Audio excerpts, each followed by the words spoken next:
welcome Kapil Sharma from Amritsar. सत श्री अकाल पाजी। सत श्री अकाल छोटू। अभी मेरा दोस्त फैजल, इसका अपना मुंह देखिए, बेवफा औरत जैसा मुंह है इसका। पाजी, ये वो लोग होते हैं जो घर से स्पेशल 4 किलोमीटर पैदल चल के गंदी फिल्मों के पोस्टर देखने जाते हैं।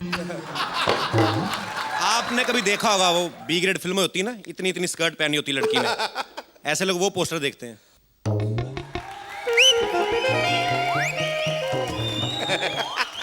इतनी स्कर्ट पहन रखी होती, नीचे होके देखते, अब जितना उतने नजर आएगा।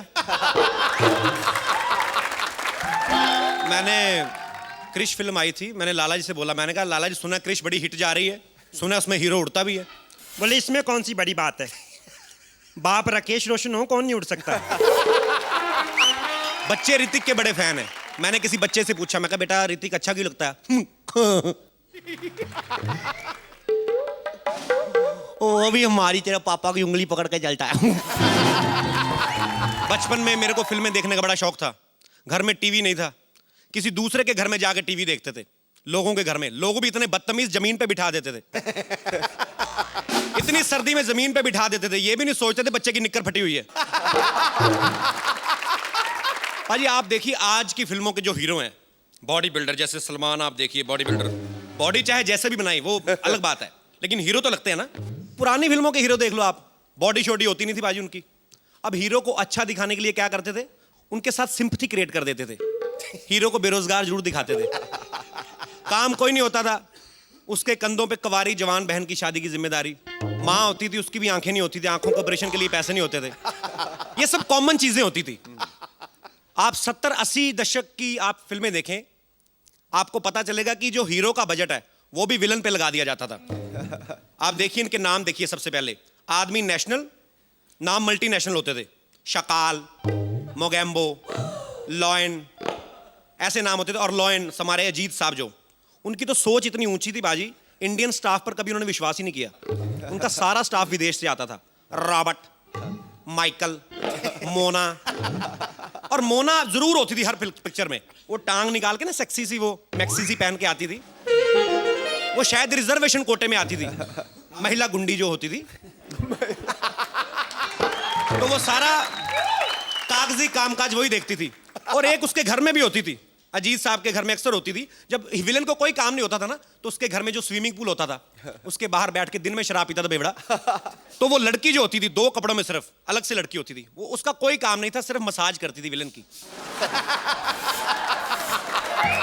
चेहरे पे कोई एक्सप्रेशन नहीं होता था, उसका एक ही काम था, सारी फिल्म में विलन को गर्म रखना। इतनी बदतमीज होती थी बाजियो, इतनी बदतमीज थी, जब विलन को कोई मिलने आ जाता ना, कोई हाय हेलो कोई नमस्ते नहीं, अपना टॉवल उठा के इधर चल देते। दूसरी तरफ आप देखिए नाजायज स्टाफ बड़ा भर्ती करते थे ये लोग, नाजायज स्टाफ। आप देखिए अक्सर फिल्मों में, पुरानी फिल्मों में एक पत्थर की आंख वाला गुंडा होता था। उसका एक ही काम होता था, हीरो की मां बहन को उठा के लाना। एक और गुंडा आता था बाजी, जब हीरो जब ज्यादा हीरो बनता था ना, विलन के सामने ज्यादा शानपति करता था, तो विलन चुटकी मारता था। एक हट्टा कट्टा सा आदमी आता था, उसका सिर्फ एक ही काम था, हीरो को सरिया टेढ़ा करके दिखाना।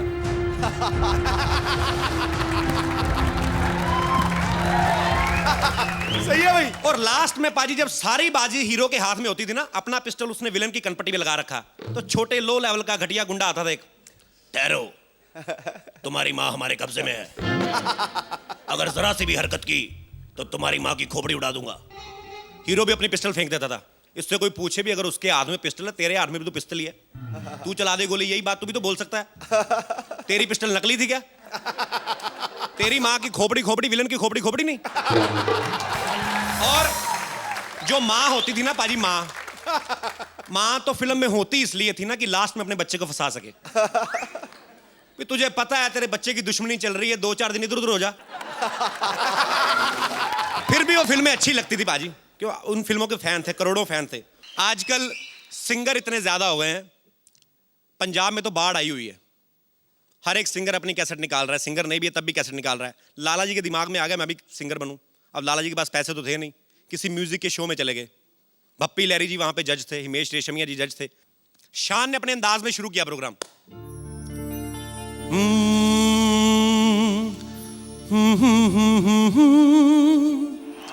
ला ला ला ला ला हे आहा।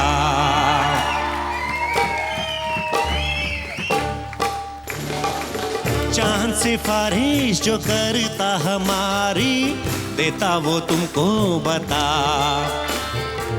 शर्मो हया के पर्दे गिरा के करनी है हमको खता। तो आइए आप सबको भी बता दें कि आज हमारे बीच में है अमृतसर से लाला रोशन लाल जी। सो लाला रोशन लाल जी, सबसे पहले आप ये बताइए कि आप यहाँ तक कैसे पहुंचे?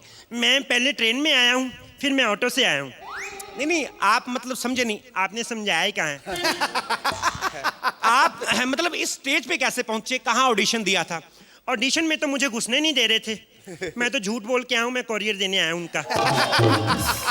हिमेश जी ने कहा लाला जी आप आ तो गए हैं, चलिए कोई गाना सुना दीजिए। हाँ जी बिल्कुल। मेरे हाथों में 9 चूड़ियां हैं, जरा ठहरो सजन। एक मिनट लाला जी, ये क्या क्या कह रहे हैं आप? ये गाना तो लेडीज के लिए। तो हम किसके लिए फिर? लाला जी कोई और गाना सुनाइए। अच्छा, सुन सब सुन प्यार की धुन, सुन सब सुन प्यार। एक मिनट लाला जी, ये क्या हो रहा है? ये परफॉर्मेंस। ये आप सभी लेडीज गाने क्यों गा रहे हैं? जी एक्चुअली मेरी शुरुआत ही लेडीज संगीत से हुई थी। जो भी है, लेकिन आपका सुर काफी फीका था। नहीं, फीका नहीं था, वो मैंने शुगर के मरीजों के लिए लगाया था। जो भी है, आप इस वक्त डेंजर जोन में हैं। अच्छा, कोई बात नहीं, मैं तो शुरू से ही डेंजर जोन में रहा हूँ। मैं 7वें महीने में पैदा हो गया था एक्चुअली। मैं 2 महीने हॉस्पिटल में भी डेंजर जोन में रहा हूँ। देखिए लाला जी, आप इस शो से बाहर जा सकते हैं। क्यों भाई, क्यों?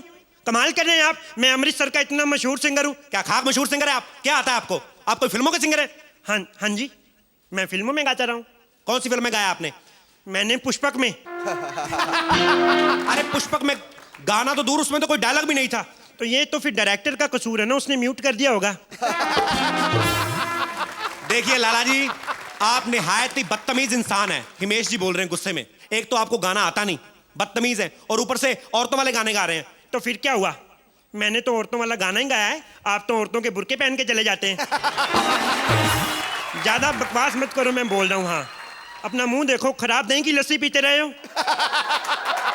शर्म नहीं आती तुम्हें? लाला जी को धक्के मार के बाहर निकाल दिया। शान ने फिर अनाउंसमेंट की। चलिए, बड़े बड़े फंक्शनों में छोटी छोटी बातें होती रहती हैं।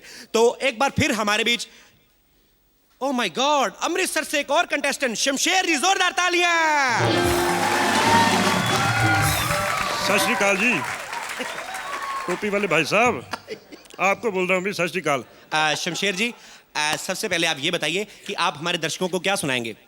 मैं गाने सुनाऊंगा, गाने का कंपटीशन है। म्यूजिक मत बजाना, मैं डिस्टर्ब होता हूँ।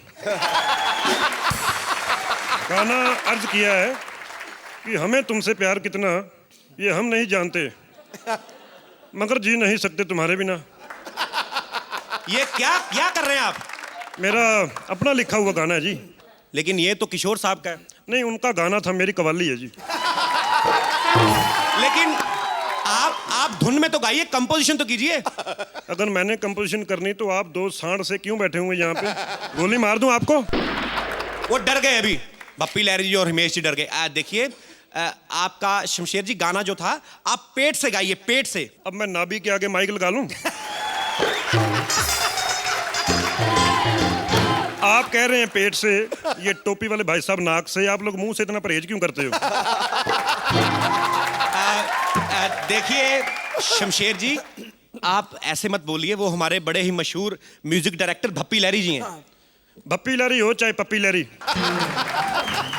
ज्यादा बोलेंगे तो मैं गहने चुराने के केस में अंदर कर दूंगा। कितना सोना पहन रखा है तुमने। म्यूजिक डायरेक्टर कम जयपुर की महारानी ज्यादा लग रहे हो।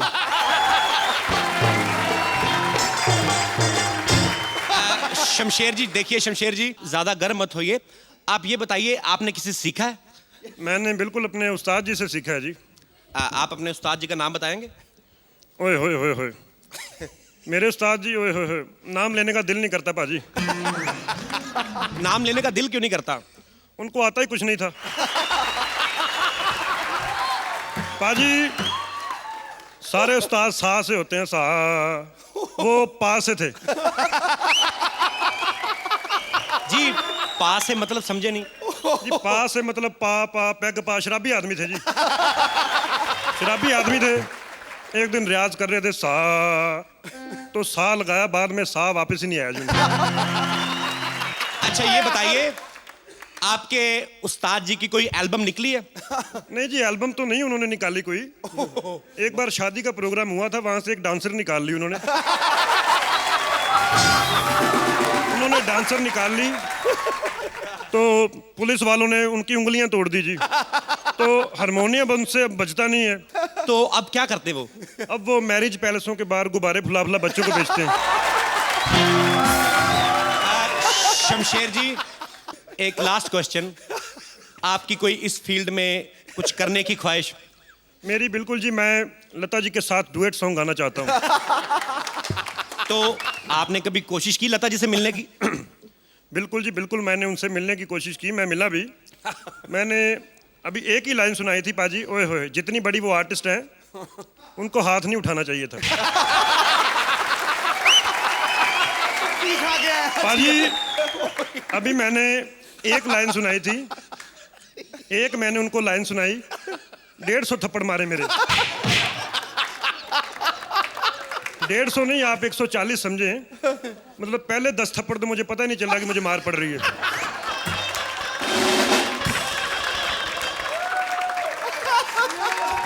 मुझे लगा कि शायद बड़े कलाकार ऐसे प्यार देते होंगे, वो तो मुझे बाद में पता चला। मैंने कहा भी ऐसा भी कौन सा प्यार खींच खींच के। पाजी लता जी इतनी बुरी नहीं है, उन्होंने सिर्फ 50 ही मारे थे। तो आप तो 150 कह रहे थे। नहीं, बाकी 100 आशा जी और उषा जी के थे। 150 थप्पड़ पड़ा है। और पाजी जाते जाते हृदयनाथ मंगेशकर ने भी मेरे लात मारी। इतना सत्कार। लेकिन अब मैंने सीख लिया जी। क्या सीखा आपने? यही कि भाई बिना सीखे गाना ही नहीं चाहिए। थैंक यू भाजी।